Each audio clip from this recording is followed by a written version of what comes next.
saveur divine. Cette bonne nouvelle du royaume sera prêchée dans le monde entier pour servir de témoignage à toutes les nations. Alors viendra la fin.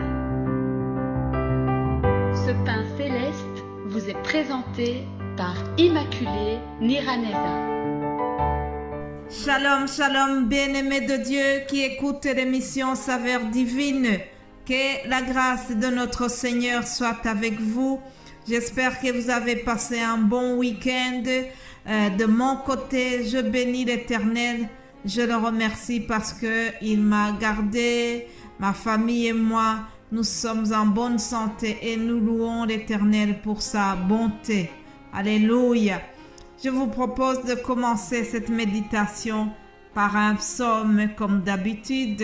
Psaume 28, verset 7. L'Éternel est ma force et mon bouclier. En lui, mon cœur se confie et je suis secouru. J'ai de l'allégresse dans le cœur et je le loue par mes chants. L'Éternel est la force de son peuple. Il est le rocher des délivrances de son oint. Alléluia. Chers amis, l'Éternel est notre force. Je prie que toute la semaine qui vient, que tu trouves vraiment la force en notre Dieu, qu'il soit ton bouclier et que ton cœur se confie en lui. Tu seras secouru. Comme dit le psaume que nous venons de lire, il y a toujours des belles promesses dans la parole de Dieu. Alors je te souhaite que ces promesses se réalisent sur ta vie. Au nom de Jésus-Christ, notre Seigneur et notre Sauveur. Je remercie vous tous qui me soutenez par des messages d'encouragement, par des gestes d'attention ici et là. Vraiment, que Dieu vous bénisse abondamment. Merci pour l'intérêt que vous portez à cette émission. Merci pour le partage des messages que je vous donne. Vraiment, que toute la gloire revienne à notre Dieu. Et sachez que tout ce que nous faisons, que ça soit petit ou grand, le Seigneur le voit. Et il va nous récompenser quoi qu'il arrive.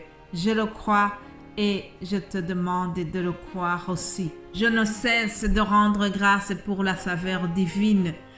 Je fais mention de vous dans mes prières, afin que le Dieu de notre Seigneur Jésus-Christ, le Père de gloire, nous donne tous un esprit de sagesse et de révélation dans la connaissance. Que chaque jour qui passe nous fasse passer de bons moments dans l'intimité avec le Seigneur. Que chaque jour nous fasse ressembler à Christ et que nous puissions marcher dans la crainte de Dieu. C'est ça vraiment l'objectif de la saveur divine aussi. Alors, chers amis, vous êtes déjà habitués au fait que tous les lundis, nous avons un nouveau thème. Alors, le thème que j'ai pris cette semaine, le thème que le Saint-Esprit nous a mis à cœur, c'est un thème qui parle de la sanctification. Puisque nous devons toujours chercher à se rapprocher de notre Seigneur Jésus-Christ, nous devons nous sanctifier, chercher la sanctification tous les jours. Alors, il y a un verset qui nous montre qu'il y a des choses, 7 choses que le Seigneur déteste. Nous allons voir ces choses-là, mais en cherchant justement comment éviter ces choses-là. 7 choses à éviter pour plaire à notre Dieu. Voilà le thème de cette semaine. Lisons Proverbe 6 au verset 16. Il est écrit ceci.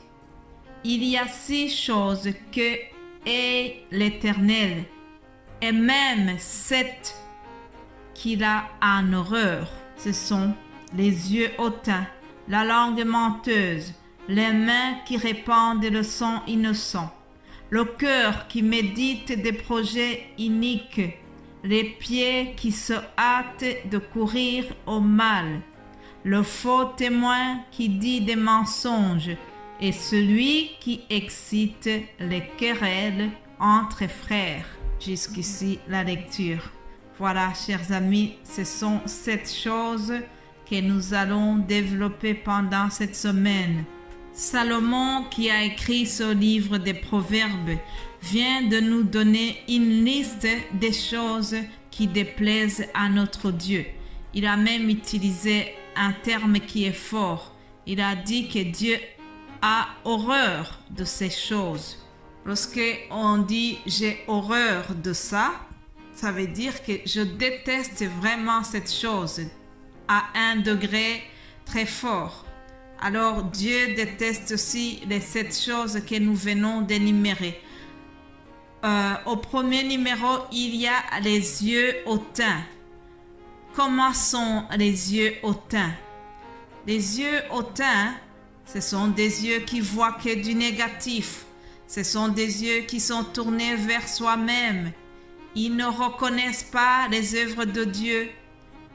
Ils ne reconnaissent pas que les œuvres de Dieu sont admirables. Les yeux hautains, ils ne peuvent pas voir la beauté de la création et s'émerveiller et reconnaître que tout cela vient du Créateur.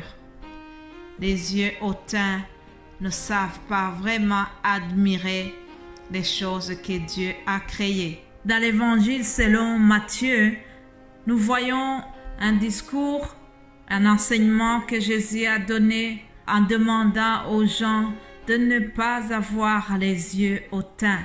Alors, il a dit, ne jugez point afin que vous ne soyez point jugés.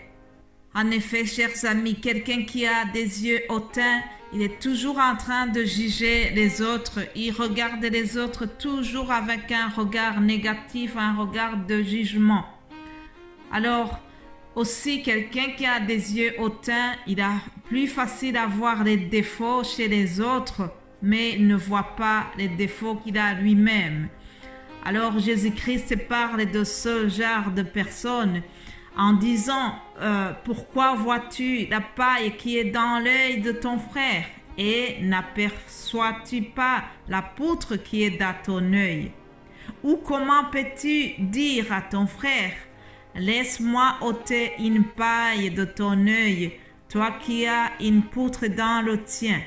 Hypocrite, ôte premièrement la poutre de ton œil, et alors tu verras comment ôter la paille de l'œil de ton frère. Voilà, chers amis. En résumé, Jésus voulait dire que pour quelqu'un qui a des yeux hautains, il va toujours trouver les défauts qui sont chez les autres, mais il ne fait pas l'analyse de soi-même pour prendre conscience de ce que lui-même il est. Il a plus facile, il ou elle a plus facile à voir les défauts des autres sans nécessairement réfléchir à lui-même. Et Jésus-Christ donc nous donne un conseil en disant que nous devons d'abord nous examiner nous-mêmes au lieu de s'attarder aux défauts des autres. Voilà une meilleure façon d'éviter d'avoir des yeux hautains. Les yeux hautains pensent qu'ils voient, mais en réalité, ils sont aveugles. Souvent, Jésus-Christ a reproché aux pharisiens qu'ils ont des yeux, mais ne voient pas. Ils avaient en fait des yeux hautains. Je prie que le Saint-Esprit nous donne des yeux qui sont humbles, qui sont dociles, qui sont obéissants. Des yeux qui acceptent de passer des ténèbres à la lumière de Dieu. Les disciples d'Emmaüs, dès qu'ils ont eu cette lumière, leurs yeux se sont ouverts et ils ont reconnu que l'homme qui avait marché avec eux, c'était Jésus-Christ, le ressuscité. Alléluia! Ah, que le Saint-Esprit nous donne des yeux de foi à la place des yeux hautains.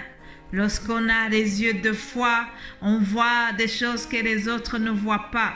Les yeux remplis de foi C'est ces mêmes yeux que le prophète Élisée avait. Le peuple de Dieu avait mené une bataille contre leurs ennemis.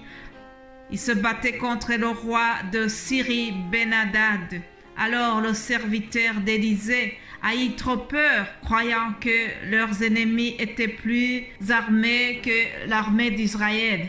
Alors, voyant la troupe des chevaux et des chars, il s'est dit, c'est fini, ils vont nous exterminer, parce que ses yeux ne voyaient pas bien.